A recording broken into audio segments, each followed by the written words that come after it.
بسم اللہ الرحمن الرحیم الحمدللہ الذی جعلنا من المتمسکین بولایت امیر المومنین۔ السلام علیکم یا علی علیہ السلام مدد۔ آپ دیکھ رہے ہیں ہمارا آفیشیل یوٹیوب چینل۔ آج کی ویڈیو میں ہم آپ کے سامنے چند سوالات رکھیں گے کہ کیا پاکستان میں موجودہ سیاسی نظام یا سیاسی احتجاج، اس میں کیا کسی شیعہ نوجوان کو اس کا حصہ بننا چاہیے؟ کیا یہ مختلف سیاسی جماعتیں مذہب کے لیے قابل قبول ہیں؟ اور کیا اس دور کے شیعہ نوجوان کو حکیمانہ حکمت اور مدبرانہ فیصلے کے ساتھ اپنی کن چیزوں کو اپنی ترجیحات میں شامل رکھنا چاہیے؟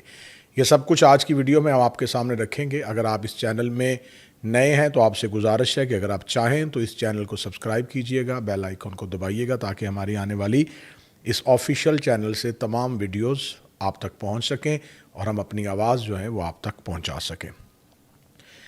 اس وقت ہمیں اس موضوع کی حساسیت اور اس کی اہمیت کو مد نظر رکھتے ہوئے گفتگو درکار ہے، اور میری اس گفتگو کے دوران میں کبھی بھی آپ اس چیز کو خیال میں نہ رکھیے گا کہ میرا تعلق کسی سیاسی جماعت سے ہے یا میں کسی سیاسی جماعت کا حامی ہوں یا کسی سیاسی جماعت کا مخالف ہوں۔ میرے نزدیک یہ سیاست دنیا اور یہ پاکستان میں موجودہ سیاسی نظام، اس سے مجھے کوئی سروکار نہیں، اور ہمارے نزدیک جو پیش نظر ہے وہ صرف اور صرف تعلیمات آل محمد علیہ السلام ہے، اور اہل بیت علیہ السلام ہی کی فکری تربیت جو ہے وہ ہمارے لیے ہماری مشعل راہ ہے۔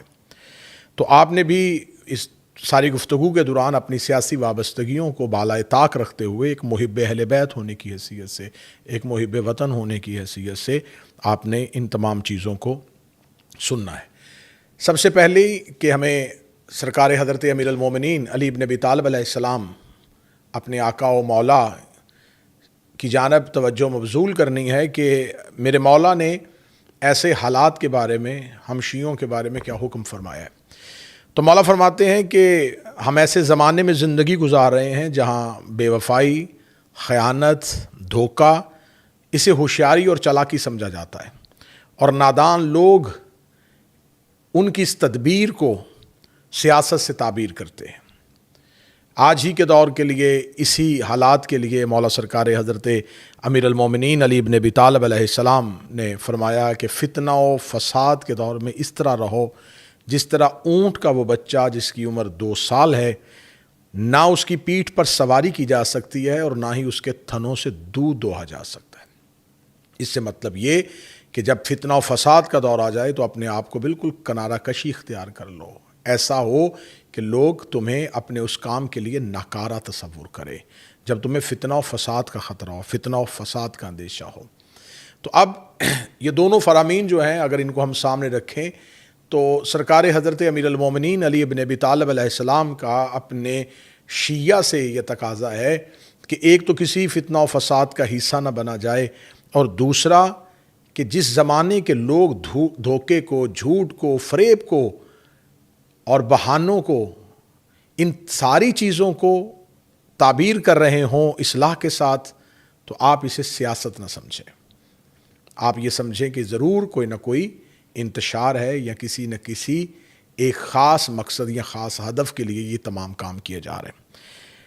تو ناظرین گرامی قدر، جب ہم پاکستان کے موجودہ حالات کو دیکھتے ہیں تو اس وقت پاکستان میں مفادات کا ٹکراؤ، اپنے ذاتی مقاصد، ذاتی اہداف اور ایک دوسرے کو ذلیل کرنے کے سوا کوئی چیز جو ہے وہ نظر نہیں آ رہی۔ میری ملت کے نوجوان کا یہاں پہ کردار کیا ہونا چاہیے؟ 61 ہجری سے لے کے آج تک 1400 سال سے ہم نے صرف احتجاج کیا ہے اہل بیت کے حقوق کی پامالی کے لیے، ان پر ڈھائے جانے والے مظالم، ان کے چھینے جانے والے منصب پر ہم سراپا احتجاج رہے، اور یہ ہمارا ایک پیسفل پروٹیسٹ تھا، یہ ہمارا ایک اتنا پرامن احتجاج تھا کہ اس احتجاج نے دنیا کو احتجاج کرنا سکھایا ہے۔ ہم نے بتایا ہے کہ اگر آپ نے کسی مظلوم کے حق میں اٹھنا ہے اور اپنے موقف کو زمانے تک پہنچانا ہے تو آپ نے کیسے پہنچانا ہے۔ ہم نے گھر نہیں جلائے، ہم نے مارکیٹیں نہیں جلائیں، ہم نے کسی کی رہائشی علاقے کا محاصرہ نہیں کیا، ہم نے کسی پر دھاوا نہیں بولا، ہم نے کسی پر چڑھائی نہیں کی، بلکہ میں تو ہمیشہ اپنی تقاریر میں کہتا ہوں کہ قیمتی ترین جیولرز کی مارکیٹوں کے اندر سے، تجارتی مراکز کے اندر سے امام حسین علیہ السلام کے ماتمی اپنا جلوس لے کے راتوں کو گزرتے ہیں اور وہ دکاندار مطمئن ہو کے اپنے گھر میں سویا ہوتا ہے، اسے یقین ہے کہ یہ حسینی ہے، یہ میری دکان کا تالا نہیں توڑیں گے، کیونکہ یہ لوٹنے والوں کے خلاف ہی تو سراپا احتجاج ہے، یہ ظلم کرنے والوں کے خلاف ہی تو سراپا احتجاج ہے۔ آج تک نہیں میں نے دیکھا کہ امام حسین علیہ السلام کے ماتمی جلوس کسی صنعتی علاقے میں گئے ہوں، کسی انڈسٹریل ایریا میں گئے ہوں، کسی تجارتی مرکز کے قریب سے گزر رہے ہوں اور ان تاجروں کو خطرہ پڑ جائے، ان دکانداروں کو اپنے دکانوں کے جلنے کا خوف آ جائے۔ ایسا کبھی بھی نہیں ہوا۔ ہم نے زمانے کو پرامن احتجاج کرنا سکھایا، ہم نے زمانے کو بتایا ہے کہ اپنے موقف کے لیے، اپنے موقف کی تائید کے لیے ہم کیسے احتجاج کرتے ہیں۔ تو ہم اپنا یہ احتجاج جو ہے، ہم اپنا یہی ورثہ ہم اپنی آنے والی نسلوں میں منتقل کرتے ہیں۔ ہم اپنے بچوں کو یہ تربیت دیتے ہیں کہ بیٹا احتجاج ہوگا تو صرف مظلومیت کے لیے ہوگا، احتجاج ہوگا تو حسین ابن علی کے لیے ہوگا، احتجاج ہوگا تو اہل بیت علیہم السلام کے لیے ہوگا۔ اب اس وقت کیا پاکستان میں موجود سیاسی قوتیں یا سیاسی جماعتیں کیا اپنا کوئی مذہبی ہدف حاصل کر رہی ہیں؟ کیا ان کے اہداف میں سے کسی مظلوم کی داد رسی اور کسی ظالم کے خلاف قیام ہے؟ یہ ذاتی مقاصد ہے۔ تو مجھے کسی بھی سیاسی تحریک سے نہ وابستگی ہے، نہ کسی سیاسی تحریک سے کوئی گلہ ہے، نہ کسی سیاسی تحریک کو اس قابل سمجھتا ہوں کہ اس پر اتنا غور و خوض کیا جائے۔ لیکن اگر ہم دیکھیں تو گزشتہ دور حکومت میں بھی ہم شیعوں کے ساتھ یہی ہو رہا تھا۔ اگر آپ گزشتہ حکومت کا دور دیکھ لیں تو اس کے لیے کوئی شیعہ دوست حکومت نہیں تھی، کوئی عزاداری کے لیے اور امام حسین علیہ السلام کے مشن کے لیے انہوں نے کوئی تعاون نہیں کیا۔ اس میں اگر آپ دیکھیں تو پچھلے دور حکومت میں آپ کو یاد ہوگا جب تعلیمی نصاب میں تبدیلی ہوئی، جب اہل بیت علیہم السلام کے متعلق مضامین کو بچوں کے تعلیمی نصاب سے نکالا گیا، اسلامیات سے ان کو خارج کیا گیا، تو اس وقت وہ اسی حکومت کا دور تھا جس پہ ہم سراپا احتجاج ہوتے تھے۔ پھر اسی حکومت کے دور میں افغان طالبان کے ساتھ امن معاہدے کیے گئے، ایسے قاتل جنہوں نے سینکڑوں شیعوں کو قتل کیا تھا اور وہ جیلوں میں تھے، ان کو رہا کیا گیا، اور اس دور کے ڈی جی فیض حمید جو تھے وہ اس تمام معاہدے کا ایک مرکزی مہرہ تھے، اور وہ سرحد پار دہشت گردوں کو پرامن طریقے سے اسلام آباد میں منتقل کر رہے تھے اور انہیں وہاں پر آباد کر رہے تھے، اور وہی افراد یہاں پر شیعوں کو قتل کرنا اپنے لیے باعث اجر و ثواب سمجھتے تھے، کیونکہ اس وقت وہ طاقتور اشرافیہ تھے، وہ طاقتور طبقہ تھا جو یہ سب کچھ کر رہا تھا۔ یہ سب کچھ کب ہوتا رہا؟ اسی حکومت کے دور میں ہوتا رہا۔ پھر عزاداری کو محدود کیا گیا، ایس او پیز بنائے گئے، مجھ سمیت پاکستان کے خطبہ ذاکرین کو بغیر کسی ثبوت کے، بغیر کسی وجہ کے مختلف مقدمات میں اسے پھنسایا گیا۔ ہمارے بزرگ علماء کو رات کو ذلت امیز طریقے سے گرفتار کیا جاتا رہا، ان کے اوپر دہشت گردی کے جھوٹے مقدمات بنائے گئے، ان کو جیلوں میں رکھا گیا، ان کو دہشت گردی جیسے مقدمات سے بھگتنا پڑا انہیں۔ یہ سب کچھ کب ہو رہا تھا؟ اسی حکومت کے دور میں ہو رہا تھا۔ پھر آپ کو یاد ہوگا سانحہ ہزارہ ہوا، منفی درجہ حرارت میں رکھی ہوئی شیعہ نوجوانوں کی لاشیں جو ہیں وہ اس دور کے حاکم کا انتظار کرتی رہیں، اور وہ اپنے مخصوص دوستوں کو خوش کرنے کے لیے شرائط سامنے رکھتے رہے۔ تو میرا مقصد آپ کو یہ بتانا نہیں ہے کہ کون سی سیاسی تحریک آپ کے لیے ٹھیک ہے اور کون سی سیاسی تحریک آپ کے لیے، ہماری ایک ہی تحریک ہے، اس تحریک کا نام ہے عزائے حسین، اس تحریک کا نام ہے اہل بیت علیہم السلام کے حقوق کو زمانے تک پہنچانا۔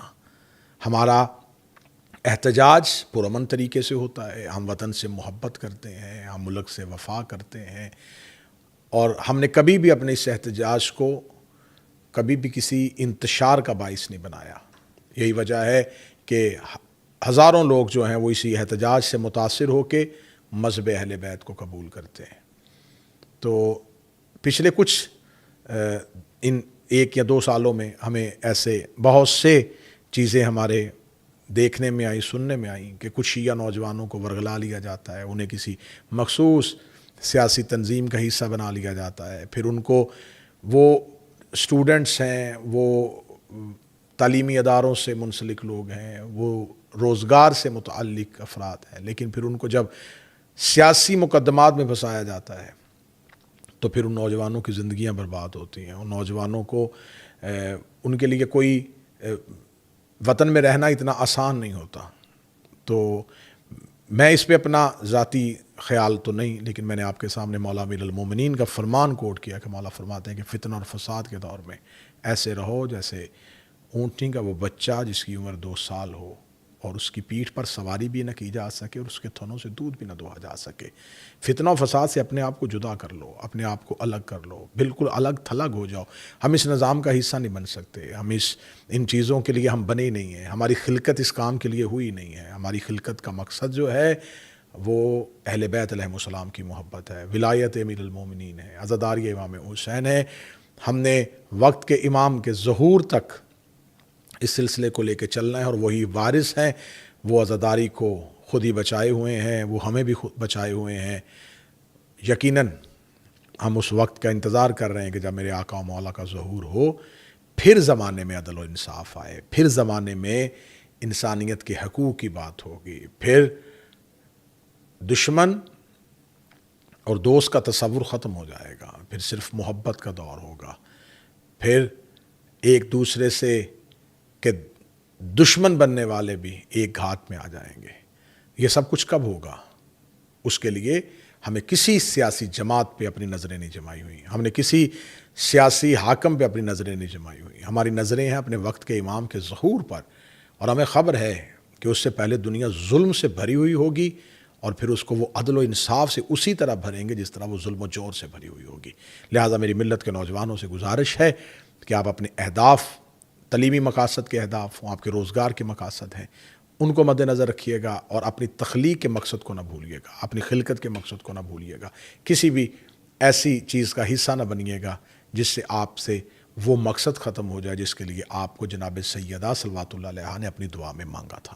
مجھے اپنی دعا میں یاد رکھیے گا. اللہ میرے وطن کا حامی و ناصر ہو، اللہ میرے وطن کے دشمنوں کو نیست و نابود فرمائے، اور میرا وطن جو ہے وہ ہمیشہ کی طرح آباد رہے. السلام علیکم. یا علی الاسلام مدد.